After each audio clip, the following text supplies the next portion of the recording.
It's amazing just how many people will rely solely on an Amazon Alexa for their entire smart home routine. And there's just one problem with this. Do you know how many yachts Amazon CEO Jeff Bezos has? Not enough yachts. Mr. Bezos will never have enough yachts. And there's a very real danger that once Amazon reach critical mass with their sale of the Amazon Echo, that they will be forced to move to a subscription-based model in order to fund Jeff's ever-growing collection of boats and spaceships shaped like giant cocks.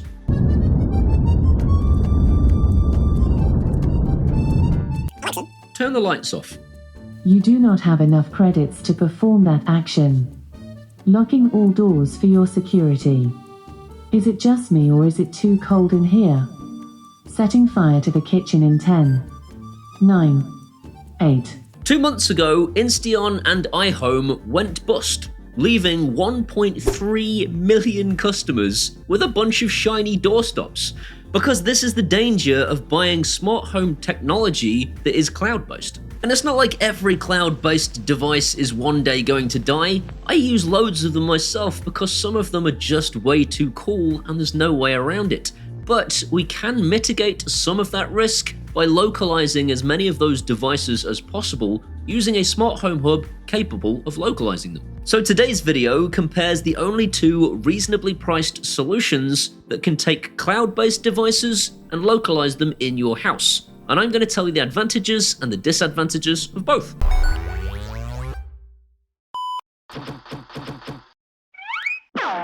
First of all, a big thanks to Hubitat for sponsoring today's video and for sending me their new C7 hub. This tiny little beast can control devices such as Philips Hue, IKEA, Aqara, and a whole load more, and make them all work in one app and without the cloud, thanks to its Zigbee and Zwave antennas that somehow they've managed to squeeze into this ludicrously tiny little box. It can still connect your smart home devices to your favorite voice assistant, but it has the added bonus that it will still work without an internet connection for things like routines when it comes to motion sensors and door sensors too. Your smart home devices are finally actually yours. You're not just renting them from some server on the internet. And there's nothing Jeff Bezos can do about it. He'll have to just watch from space, wondering where his next yacht is going to come from. Hello, darkness, my old friend. For just £1 a month, you could help feed Jeff Bezos. Feed him more yachts.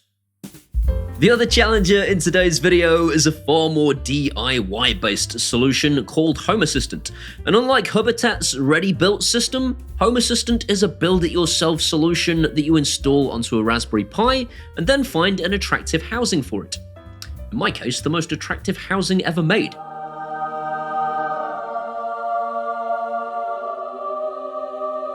None of this is anywhere near as difficult as it might sound. A quick YouTube tutorial of about 5 minutes and you'll know exactly what you're doing, and then fixing Home Assistant onto a Raspberry Pi will be done in the space of about an hour. Both of these systems are absolutely awesome, but there are some key differences in price, ease of use, and most importantly, reliability. For my Home Assistant build, I managed to find a Raspberry Pi for £103. I found a case that could house both my Pi and a solid-state drive for £41.95. The solid-state drive itself cost £22.60. I bought a Zigbee dongle for £36.55. And if you want to control Z-Wave devices like this Z-Wave curtain motor, for example, then that'll be another £50 for a Z-Wave dongle too, making your total spend £254.10. I can do it a lot cheaper if you just use an SD card instead of an SSD drive, and then use a normal case, you idiot. Yeah, sure you can. If you want Home Assistant to break in 6 months' time.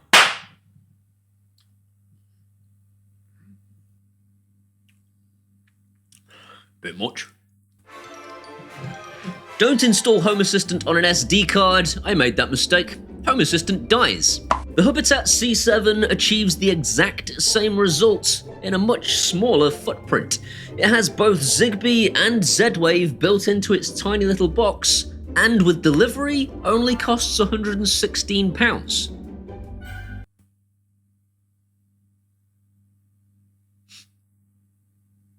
How? The initial outlay isn't the only cost saving either.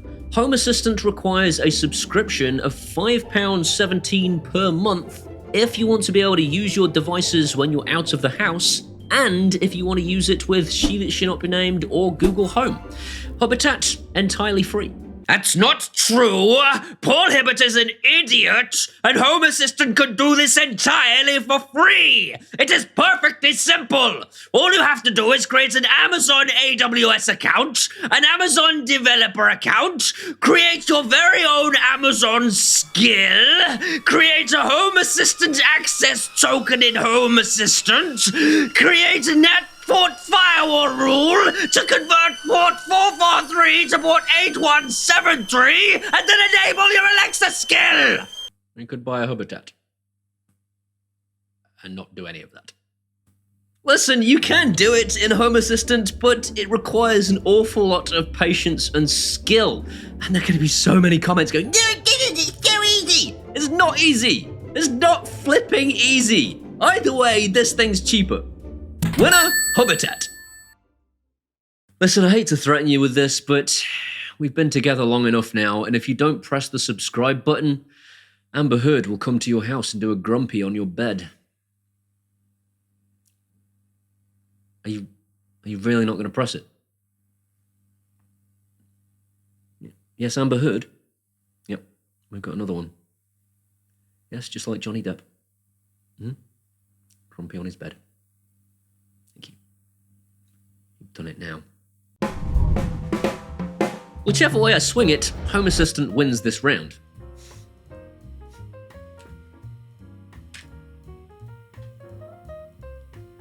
Sponsorship cancelled. Sponsorship cancelled. Sponsorship cancelled. To be fair, neither one of them is especially difficult to set up and use. Both of them have an app to set up and use devices, and both of them have a web page to set up and use devices. But the initial setup process for Home Assistant automatically discovers devices on your network the first time it boots up. It then simply asks you what room they're in and populates a dashboard for you without you having to do anything. It doesn't get much easier than that. Hubitat's setup process is a slightly more manual affair. It has a wizard that walks you through the process of adding each device one at a time manually. But hey, once it's done, it's done. It's not good enough! Home Assistant is king! Ah! In case you don't get what these references are, just go and hang around any Home Assistant forum for 3 seconds. They're all like that. They're all like that. Ah! You'll also have to add what Hubitat refers to as an app before you can even start to populate a dashboard. It's not difficult, it's just an extra weird step when clearly everybody wants a dashboard. It shouldn't have to be something you add manually. With all that said, Home Assistant's menu system is a little bit counterintuitive. In Hubitat, if you want to add a device, you go to Devices and then Add Device. That makes sense, right? The Home Assistant team, on the other hand, hired an alien who had never seen a human before and just kicked back like, "What's he doing? ET phone home." Seriously, this interface could not have been made by a person. The word device doesn't even appear on the main screen. If you want to add a device, it's buried 3 menus deep. Wait, why? What I will say is it's easier to make Hubitat's dashboards look sexy, because you can change things like backgrounds and icon colors without any effort whatsoever.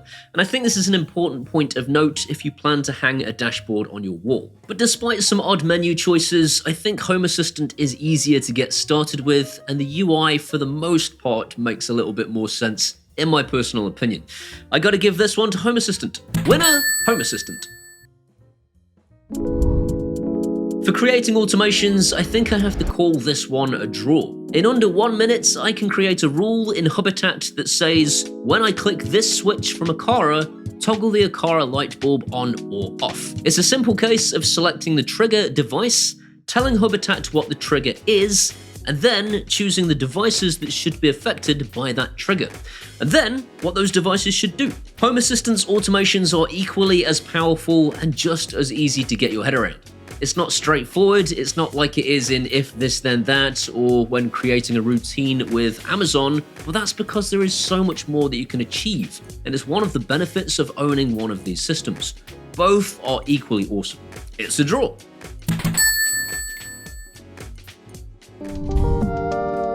Final section before we wrap this video up then, and this one is where Hubitat have Dumbledored it a little bit. And if you don't know what Dumbledoring is, I've explained it before, but it's where a company gives you something that's absolutely perfect and then snatches it away at the last second. Now that everybody in Slytherin is suitably elated, I've decided to take into account that Harry Potter killed a massive snake.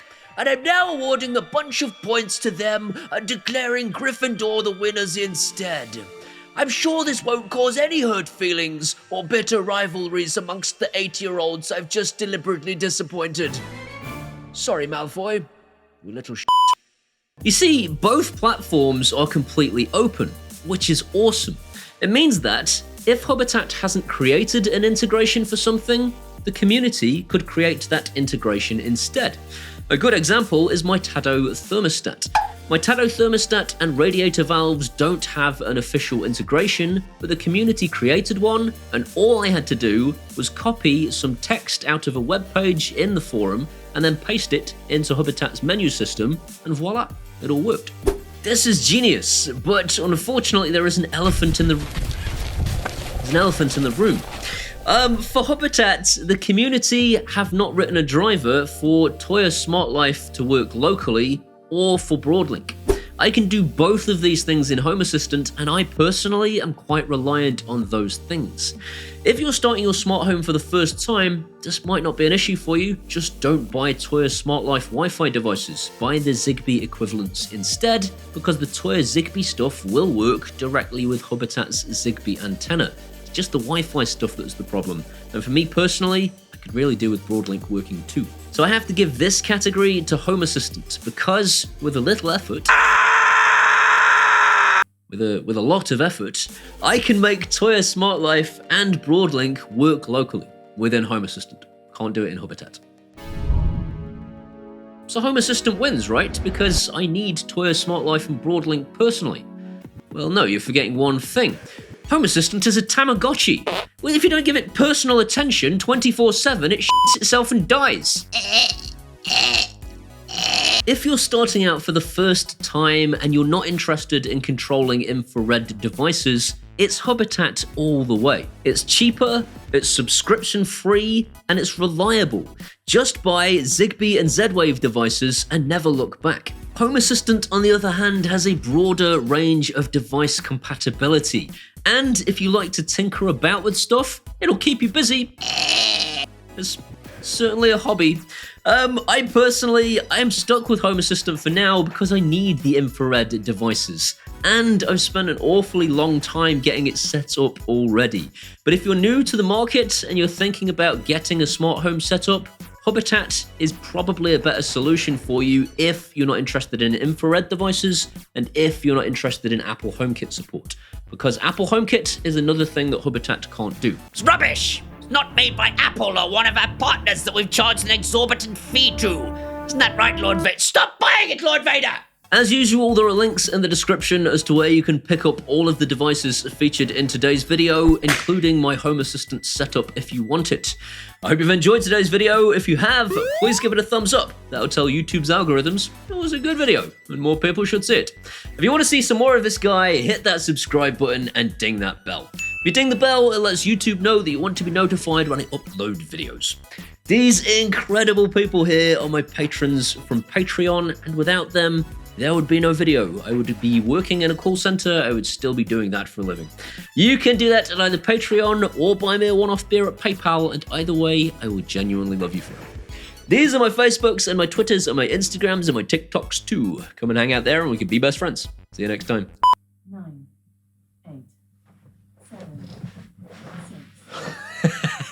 That's a bit much. And including delivery? Delivery? Including the delivery?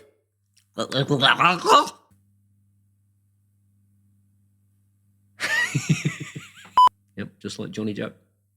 Johnny Depp. Who's Johnny Depp? Yes, just like Johnny Depp. Grumpy on his bed. Thank you. You've done it now.